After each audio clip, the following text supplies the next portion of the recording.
So here we have the Volkswagen Tiguan 2-litre TDI match on a 15 plate.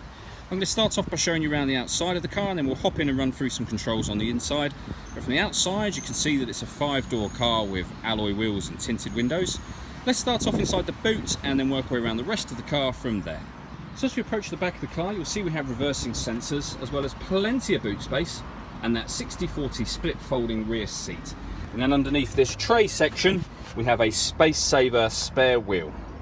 Way back round to the front of the car, and then we'll hop in and run through some controls on the inside. But now that we've done a full circle of it, you can see it's in wonderful condition the whole way round. Just briefly before we climb in, I think it's well worth seeing the interior from this exterior point of view. These seats are as good as new. There's plenty to run through on the dashboard, so let's hop in and we'll do that now. Okay, so now that we're inside the car, we're going to start with the dials. On the left hand side we have the rev counter, and on the right hand side the speedometer and fuel gauge. In the middle you can see the total miles on this car, which are 18,077. You can change information that's displayed above that using buttons on the steering wheel. We've got various different menus available to us, as you can see. All the way back round we've got the driver data menu, which is where our fuel economy figures are all stored. Everything I'm doing by way of adjustments is being done using these buttons over here. On the left hand side we have stereo controls and the ability to answer incoming phone calls. That is of course once the phone has been paired, and that is done on the stereo system in the center here. So with regards to the stereo, first of all, the radio, we've got DAB, FM and AM radio. If you want to listen to your own music you can do. We have the CD player.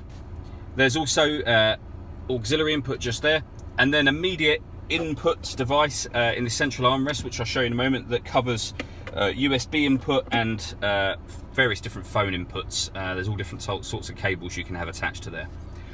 Phone is where you'll pair up your phone.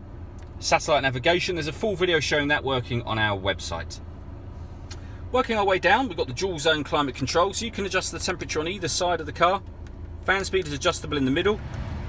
All of your adjustments are shown on here, obviously, as you can see, but they're all shown on the main screen as well. Hit that button to turn the air conditioning on, or hit auto, and the car will maintain those temperatures for us by taking control of the fan speed, and you can override that at any time you wish to. Below that, we have the ability to turn on or off the parking sensors. We have stop and start. So this car is designed to cut out in traffic when you're stationary to save you fuel. You can turn that system off. That turns off the traction control, and this is for the autonomous parking. So this car is able to park itself.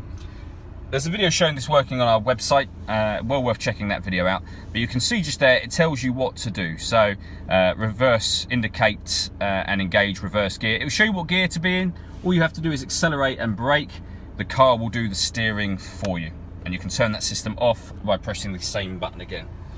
We have the 6-speed manual gearbox, electronic handbrake and auto hold function.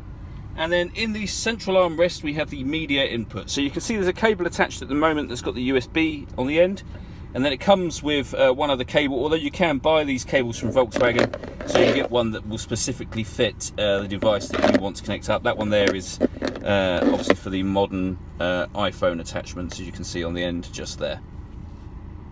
All that leaves me to say is thank you for taking the time to watch this video. If you'd like to come and see the car in person and have a test drive, please feel free to call any of our MJA sites. We'd love to hear from you soon.